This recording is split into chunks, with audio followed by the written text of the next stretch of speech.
विद्यार्थी मित्रांनो, सह्याद्री ट्युटोरियल्समध्ये तुमचं स्वागत आहे। आज 30 जुलै आणि आजपासून आपण सह्याद्री टेस्ट सिरीज लॉन्च करतोय। मी हॅलोजन डेरिव्हेटिव्हवरती टेस्ट तयार केलेली आहे आणि आजच्या टेस्टमध्ये फक्त रिॲक्शन्स आहेत। मग मी त्यात ऑप्टिकल ॲक्टिव्हिटीचा पार्ट इन्क्लूड केलेला नाही आहे। ओके, म्हणजे मी बाकीचे पार्ट्स इन्क्लूड केले नाहीत, फक्त रिॲक्शन्स। म्हणजे मी येत्या 3-4 दिवसात काय करणार आहे की हॅलोजन डेरिव्हेटिव्ह, अल्कोहोल फिनॉल इथर, aldehyde ketone carboxylic acid, amine या टॉपिक मधल्या सगळ्या रिॲक्शन्स तुम्हाला मी एक्सप्लेन करणार आहे। मग त्यात नेम रिॲक्शन्स येतील आणि त्या रिॲक्शनवरती बेस्ड जसे MCQ CETत आलेत तसे आपल्या टेस्टमध्ये असतील। ओके, म्हणजे पहिली गोष्ट तुमच्या क्लिअर झाली की ऑर्गॅनिक केमिस्ट्रीमधला रिॲक्शनचा पार्ट जो मुलांना अवघड वाटतो त्याच्यावर आपण 3-4 दिवसात काम करणार आहोत, तो क्लिअर करणार आहे आपण। ठीक आहे, आता एक लक्षात घ्या, हॅलोजन डेरिव्हेटिव्ह्ज मध्ये अल्किल हलाइडचं प्रिपरेशन आहे, त्याच्या केमिकल रिॲक्शन्स आहेत। आता मी पहिली गोष्ट तुम्हाला क्लिअर करतोय काय बघा की चार्ट हा इम्पॉर्टंट असतो रिॲक्शन्स म्हटलं की त्याची सतत प्रॅक्टिस व्हायला पाहिजे, बरोबर आहे। आता म्हणजे चार्ट मी तुम्हाला काढून दाखवतो, लक्ष द्या। आता मला प्रिपेअर काय करायचं आहे, अल्किल हलाइड, हे एक्स म्हणजे हॅलोजन तुम्हाला माहिती आहे, क्लोरीन, फ्लोरीन, ब्रोमीन, आयोडीन। ठीक आहे, आता एक लक्षात घ्या, हे अल्किल हलाइड आहे। मग अल्किल हलाइड आपल्याला प्रिपेअर करायचं आहे, मग ते आपण अल्केन पासून करू शकतो, म्हणजे आपण अल्केनचं कन्व्हर्जन अल्किल हलाइड मध्ये करू शकतो। नेक्स्ट, अल्कीन पासून सुद्धा अल्किल हलाइड तयार होतं, अल्कोहोल पासून अल्किल हलाइड तयार करता येतं, लक्षात घ्या। आणि त्याच्यानंतर अल्किल हलाइडचंच कन्व्हर्जन अल्किल हलाइड दुसऱ्या हॅलोजन ग्रुपमध्ये करता येतं। ओके, मग ते स्वार्ट आणि फिंकस्टन एक्सप्लेन मी करणारच आहे, लक्षात घ्या। मग आता अल्केन पासून तुम्हाला अल्किल हलाइड तयार करायचं आहे, मग याचं काय केलं पाहिजे, हॅलोजनेशन। बघा, हॅलोजनेशन म्हणजे एक तर क्लोरीन बरोबर रिॲक्शन, ब्रोमीन बरोबर रिॲक्शन, आयोडीन बरोबर रिॲक्शन। आता तोंडी सांगतो सुरुवातीला थोडं, जर क्लोरीन बरोबर रिॲक्शन असेल तर अल्ट्राव्हायोलेट लाईट गरजेचे आहे, ब्रोमीन बरोबर रिॲक्शन असेल तर ॲल्युमिनियम ब्रोमाइड पाहिजे, आयोडीन बरोबरच्या रिॲक्शन रिव्हर्सिबल असतात, म्हणजे तो ऑक्सिडायझिंग एजंट पाहिजे। ओके, ह्या गोष्टी MCQ म्हणून विचारतात। नेक्स्ट, अल्किन, याला मी स्टार करतो, इम्पॉर्टंट आहे। जर मी अल्किनचं कन्व्हर्जन मला अल्किल हलाइडमध्ये करायचं असेल तर त्याच्यामध्ये मला हॅलो ॲसिड ॲड करावे लागतील, मग त्यात HBr येणार, HCl येईल। बरं, अल्किनमध्ये आणखीन प्रकार काय असतो, सिमेट्रिकल, अनसिमेट्रिकल। हे सुरुवातीला मी तोंडी सांगतोय, परत एक्झाम्पल घेणार आहे बरं का। पण जर अनसिमेट्रिकल अल्किन असेल ना तर मार्कोनिकॉफ्स रूल किंवा पॅरॉक्साइड इफेक्ट याच्यावरती MCQ जास्त आहेत बरं का। ठीक आहे, त्याच्यानंतर अल्कोहोल। आता अल्कोहोलचं अल्किल हलाइडमध्ये कन्व्हर्जन करताना खूप रिॲक्शन आहे, PCl3 बरोबर रिॲक्शन, PCl5, SOCl2 ही रिॲक्शन बेस्ट असते कारण त्याच्यात बाकीचे प्रोडक्ट गॅसियस असतात। ओके, त्याच्यानंतर तुम्हाला सांगू का, लुकास रिएजन म्हणजे HCl आणि अनहायड्रस झिंक क्लोराईड, त्याच्यानंतर HBr, त्याच्यानंतर HCl, HBr, HI, याच्यापासून सुद्धा अल्किल हलाइड तयार होऊ शकतं, म्हणजे अल्कोहोलची रिॲक्शन याच्याबरोबर झाली की अल्किल हलाइड तयार होतं आहे। आणि सगळ्यात महत्त्वाचं, मी इथं लिहितोय F आणि S लिहितोय, म्हणजे फिंकस्टन रिॲक्शन आणि स्वार्ट रिॲक्शन। म्हणजे फिंकस्टनमध्ये आयोडाइड फॉर्म होतं आणि स्वार्टमध्ये फ्लोराइड फॉर्मेशन होतं। ओके, म्हणजे आपला चार्ट एक तयार झाला। CETच्या प्रिपरेशनसाठी मला याच्यावर फोकस करावं लागणार आहे, इथं सुद्धा फोकस थोडासा करावं लागणार आहे। पण प्रश्न कसे येतात मी एकदा तुम्हाला एक्सप्लेन केले की तुम्हाला काहीही अवघड वाटणार नाही। ठीक आहे, म्हणजे एक अर्धा पार्ट कंप्लीट झाला आपला रिॲक्शनचा। आता अल्किल हलाइड ची रिॲक्शन जर सोडियम मेटल बरोबर झाली तर मग ती वुड्स रिॲक्शन आहे, मोस्ट इम्पॉर्टंट आहे। मग या केसमध्ये परत मला अल्केन मिळते। ओके, बर, अल्किल हलाइडची रिॲक्शन अल्कोहोलिक KOH बर मोस्ट इम्पॉर्टंट आहे। मोस्ट इम्पॉर्टंट म्हणजे ह्याच्यावरचे PYQs आहेत, आलेले आहेत। बर, अल्कोहोलिक KOH बरोबर रिॲक्शन झाली की डिहायड्रो हॅलोजनेशन एलिमिनेशन रिॲक्शन अल्कीन तयार होते। ॲक्वियस KOH बरोबर किंवा moist Ag2O, moist Ag2O, it behaves as a AgOH बरं का, रिॲक्शन झाली की अल्कोहोल तयार होतं। म्हणजे आता एक गोष्ट लक्षात आली का की ज्या रिॲक्टंट पासून अल्किल हलाइड तयार होते, अल्किल हलाइड पासून पण तेच पुन्हा मिळू शकतात, वेगळी रिॲक्शन आहे। बरं, त्याच्यानंतर मी तुम्हाला सांगतो की जर मॅग्नेशियम मेटल बरोबर रिॲक्शन झाली इन प्रेझेन्स ऑफ ड्राय इथर इम्पॉर्टंट आहे. तर ग्रिग्नार्ड्स रिएक्शन म्हणजे ऑर्गॅनोमेटॅलिक कंपाऊंड तयार होतोय. जर आपण बघा आता 4 प्रॉडक्ट झाले जवळपास, पण मला अजून प्रॉडक्ट मिळणार आहेत. जर एक्सेस अमोनिया बरोबर रिॲक्शन झाली की अमाइन तयार होईल. ओके ठीक आहे. जर silver salt of fatty acid बरोबर रिॲक्शन झाली तर ईस्टर तयार होईल. ओके 6 झाले. जर एक तर केसीएन बरोबर किंवा एजीसीएन बरोबर रिॲक्शन झाली म्हणजे पोटॅशियम सायनाइड किंवा सिल्वर सायनाइड, तर त्या केसमध्ये एक तर सायनाइड किंवा आयसोसायनाइड तयार होईल, अल्किल आयसोसायनाइड. ओके किती रिॲक्शन झाल्या? 7 रिॲक्शन झालेल्या आहेत. आता सगळ्यात महत्त्वाची आणखीन एक रिॲक्शन, जर अल्किल हलाइडची रिॲक्शन सोडियम अल्कॉक्साइड बरोबर जर झाली तर त्या केसमध्ये इथर तयार होतं, विल्यमसन सिंथेसिस. म्हणजे आता बघून घ्या, मी साईडला सरकतोय, तुम्ही याचा स्क्रीनशॉट काढा. ओके मुद्दा असा आहे की हे सगळं मला सांगायचं आहे तुम्हाला की हा प्रत्येक रिॲक्शनमध्ये हा ग्रुप इम्पॉर्टंट आहे, आर अल्किल ग्रुप. आणि मी तुम्हाला सांगतो बऱ्याच मुलांना नॉमेनक्लेचरमध्ये प्रॉब्लेम होतो, म्हणजे आयुपीसी कॉमन ओळखता येत नाही आहे. रिॲक्शनमध्ये कसं असतं माहिती आहे का की तुम्हाला तो कोणता प्रॉडक्ट तयार झाला आहे त्याचं आयुपीसी नॉमेनक्लेचर जमलं पाहिजे ना. आणि मी तुम्हाला सांगतो रिॲक्शन 4 ते 5 येणार आहेत फक्त, पण ते मार्क आपल्याला सोडायचे नाही आहेत. मेन पॉईंट काय आहे की रिॲक्शनमध्ये कधीही 5 कार्बन आहेत 6 कार्बन आहेत असा रिॲक्टंट देत नाहीत, अप टू 4. मग अशा वेळेस जे अल्किल ग्रुप इम्पॉर्टंट आहेत, बघा मी काय सांगतोय की ते मी आता सगळे फळ्यावर लिहिणार आहे आणि त्यांचं तुम्हाला मी IUPAC नॉमेनक्लेचर सुद्धा सांगणार आहे. व्यवस्थित लक्ष द्या. सुरुवात करणार आहे मी 4 कार्बन असलेल्या ग्रुपपासून. 4 कार्बन म्हणजे बघा तोच इम्पॉर्टंट आहे माझ्यासाठी. म्हणजे समजा मी असं घेतलं 4च्या 4 कार्बन मी असं स्ट्रेट चेनमध्ये घेतलं तर याचं नाव येईल एन ब्युटील. काय सांगा? एन ब्युटील. मग एन ब्युटील स्ट्रेट चेन असेल तर, पण समजून घ्या 1 2 3 चौथा कार्बन मी इथं घेतलाय CH3 CH3 CH आणि CH2 डॅश, तर याचं नाव काय येईल? आयसोब्युटील. आयसोब्युटील. मी IUPAC नॉमेनक्लेचर अजून घेतलेलं नाही बरं का, समजून घ्या, कारण मी फंक्शनल ग्रुप अजून कुठला अटॅच केलेला नाही आहे. आयसोब्युटील. बरं त्याच्यानंतर मी काय म्हणतोय बघा की आता बघा एन ब्युटील झालं, आयसोब्युटील. आता बघा समजून घ्या याला फंक्शनल ग्रुप अटॅच आहे म्हणजे इथं 3 कार्बन, इथं 1 येईल, इथं 2 आणि इथं 3, म्हणजे याचं नाव आहे सेकंडरी ब्युटील. सेकंडरी ब्युटील. आणि आता मोस्ट इम्पॉर्टंट, या कार्बनला 3 कार्बन जर मी अटॅच केले बघा, मग हा आहे टर्शरी ब्युटील. टर्शरी ब्युटील. आता समजून घ्या, मी तर लिहितो बरं का, टर्शरी ब्युटील. ठीक आहे, हा ग्रुप आहे. आता फॉर एक्झाम्पल मी आता इथं याला ब्रोमीन जर अटॅच केलं तर काय झालं? हे टर्शरी ब्युटील ब्रोमाइड. इथं मी OH लिहिलं तर टर्शरी ब्युटील अल्कोहोल. मग हा टर्शरी ब्युटील ग्रुप अतिशय महत्त्वाचा आहे. ओके, पण मेन पॉईंट काय? IUPAC nomenclature. आता मी याला 1 याला 2 आणि याला 3 नंबर दिला मी. दुसऱ्याला मिथिल ग्रुप आहे, दुसऱ्याला ब्रोमीन पण आहे, ब्रोमो. आता अल्फाबेटिकल अनुसार ब्रोमीन अगोदर लिहिलं पाहिजे, तर मी नाव काय लिहिणार याचं? 2 bromo dash two dash 2 methyl आणि प्रोपेन. ओके, मग तुमच्या लक्षात आलं का चेनमध्ये 3 कार्बन आहेत ना, म्हणून ते काय सांगा? प्रोपेन. समजा मी इथं ब्रोमीन लिहिलं तर मी नंबरिंग इथून दिलं ना 1 2 3 4 म्हणजे 2 ब्रोमो ब्युटेन.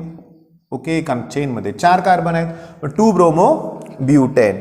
इथं मी ब्रोमीन लिहिलं तर मग 1 2 3 1 ब्रोमो 2 मिथिल प्रोपेन. लिहित नाही मी, तोंडी सांगितलंय 1 ब्रोमो 2 मिथिल प्रोपेन. इथं मी ब्रोमीन लिहिलं तर 1 ब्रोमो ब्युटेन. हे 2 ब्रोमो ब्युटेन, हे 1 ब्रोमो ब्युटेन. मग आता मला सांगा हे स्ट्रक्चर्स तुमच्या लक्षात आलेत का? हां, पण समजा इथं OH ग्रुप असेल तर त्यावेळेस मात्र कसं असतं? ब्युटॅन अगोदर लिहितो आपण, डॅश नंतर 2 लिहितो आणि OL लिहितो आपण. पण जेव्हा मी अल्कोहोलचे रिॲक्शन घेणार ना तेव्हा तिथं मी एक ग्रुप एक्सप्लेन करणारच आहे, लक्षात घ्या. मग हे 4 ह्याचा पण स्क्रीनशॉट काढून घ्या, कारण आता मी तुम्हाला सांगितलं काय टोटल 8च अल्किल ग्रुप इम्पॉर्टंट आहे, त्यातले 4 महत्त्वाचे आपण घेतले. आता जर 3 कार्बन असतील तर 2च शक्यता आहेत, एक तर स्ट्रेट चेन नाही तर आयसो चेन. एन प्रोपिल नाहीतर आयसोप्रोपिल. ओके, 6 झाले. आणि तर उरले 2 कोण, मिथिल आणि इथिल ग्रुप म्हणजे CH3 आणि C2H5 ग्रुप. झाले का 8. मग आता लक्ष द्या, आता मी काय सांगतोय ते व्यवस्थित लक्ष द्या. मी आता जे तुम्हाला एक्सप्लेन करणार आहे ह्याच्यातले महत्त्वाचे पॉईंट्स ना ते व्यवस्थित लक्ष द्या. बघा, समजा मी अल्किन घेतलंय आणि मी इथं डबल बॉन्ड घेतोय, म्हणजे मला आता तुम्ही सांगा बघू की हा जो डबल बॉन्ड आहे इकडं 1 कार्बन आहे आणि इकडं 2 कार्बन आहेत. मग हे जे आहे हे अनसिमेट्रिकल अल्किन आहे. मग याच्यामध्ये जर मी अनसिमेट्रिकल रिएजंट ऍड केला तर ह्या अनसिमेट्रिकलमध्ये ह्याची इलेक्ट्रोनिगेटिव्हिटी जास्त त्याच्यावर निगेटिव्ह, पार्शल निगेटिव्ह, हा पार्शल पॉझिटिव्ह. मग हा जो निगेटिव्ह पार्ट आहे ना तो ह्या 2 कार्बन जे अनसॅच्युरेटेड आहेत त्यापैकी अशा कार्बनला अटॅच होतो जिथं हायड्रोजन कमी असतील. म्हणजे हा मार्कोनिकॉव्हस रूल सगळ्यांना माहिती आहे. मग MCQ कदाचित अशी असेल आजच्या टेस्टमध्ये की विथ मार्कोनिकॉव्हस रूल खालीलपैकी कुठल्या अल्किनला ॲप्लिकेबल आहे. जर ते अनसिमेट्रिकल असतील तर ॲप्लिकेबल आहे. आता मी तुम्हाला सांगतो ब्यूट 2ENA घेतलं, ह्याला काय गरज आहे मार्कोनिकॉव्हस रूलची, कारण इकडं 2 कार्बन आहेत, इकडं 2 कार्बन आहेत, मग ते सिमेट्रिकल आहे. मार्कोनिकॉव्हस रूलची काहीही गरज नाही आहे. म्हणजे पहिल्यांदा तुम्हाला मी सांगितलं तसा प्रश्न असू शकतो. आता मेन पॉईंट काय, प्रॉडक्ट कुठलं तयार होणार. आता समजा याला ब्रोमीन मी अटॅच केलं, बघा याला ब्रोमीन, आणि हायड्रोजन इथं अटॅच झालं तर CH2 CH3 होणार, सगळेच सिंगल बॉन्ड होणार आणि इथं CH3 आहेच. नाव काय आपण आत्ताच तुम्हाला सांगितलेलं, पण आपण नंबरिंग देऊन सांगतो ना तुम्हाला 1 2 3 2 ब्रोमोप्रोपेन 2 ब्रोमोप्रोपेन. बर, हेच स्ट्रक्चर मी पुन्हा इथं काढतोय बरं का, तेच आहे, सेम आहे, लक्षात घ्या.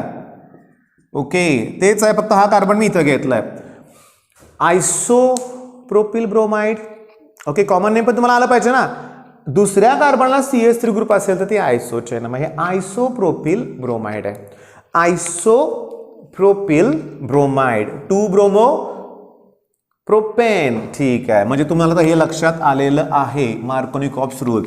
आता अँटी मार्कोनिकॉव्हस रूल म्हणजेच पॅरॉक्साईड इफेक्ट मोस्ट इम्पॉर्टंट आहे, समजून घ्या. परत मी तेच घेतो, एक काम करूया, चला 4 कार्बन घेऊया आपण. इथं CH2 येणार, इथं CH येणार, CH2 आणि CH3. ठीक आहे, या केसमध्ये मी HBr बरोबरच रिॲक्शन करतोय पण इन प्रेझेन्स ऑफ पॅरॉक्साईड.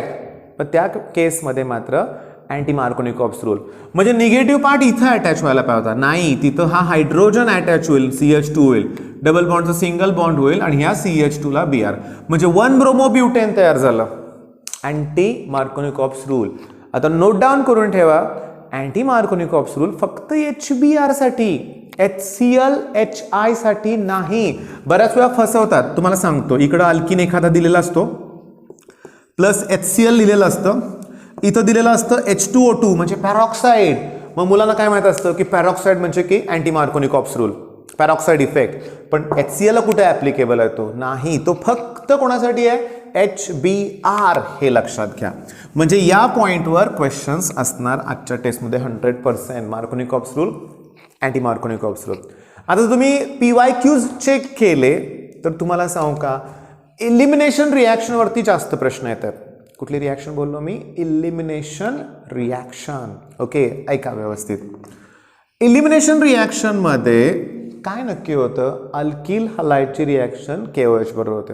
समजा मी आता हा अल्किल हलाइड घेतला, इथं मी समजून घ्या बरं का, लक्षात घेण्याचा प्रयत्न करा. मी इथं तो हॅलोजन घेतलाय ब्रोमीन, ठीक आहे, इथं CH3, इथं CH3, इथं CH2 CH, ठीक आहे, आणि त्याची रिॲक्शन अल्कोहोलिक KOH बरोबर केली आपण.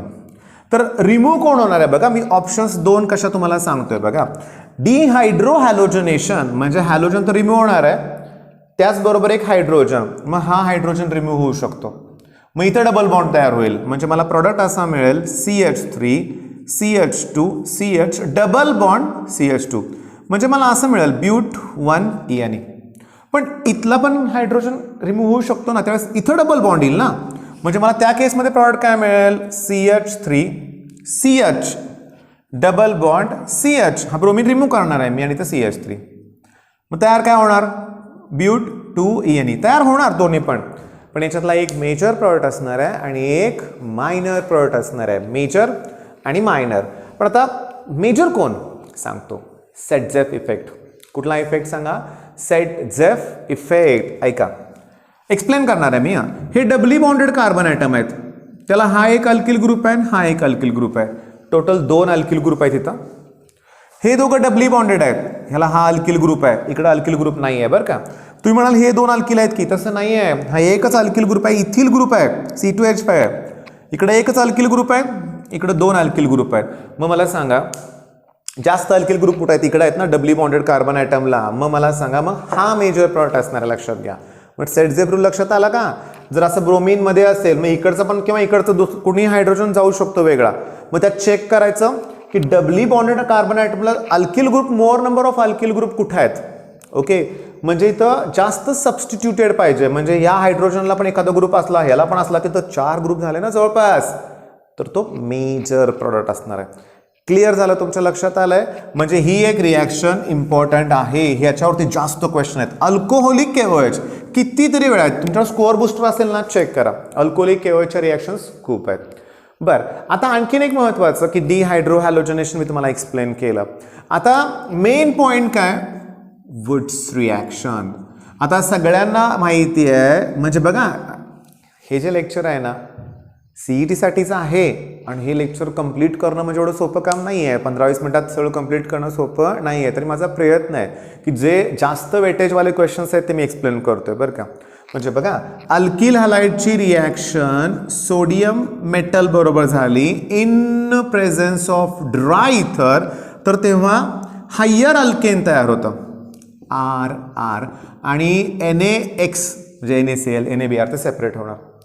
मग आता MCQ काय सांगा, वुड्स रिॲक्शनमध्ये सॉल्वंट ड्राय इथर. ओके, महत्त्वाचं, या रिॲक्शनमध्ये मिथेन तयार होऊ शकेल का, पॉसिबलच नाही आहे. मिथेनमध्ये एकच कार्बन असतो, इथं R ग्रुप म्हटल्यावर कमीत कमी 2 कार्बन तर पाहिजेत.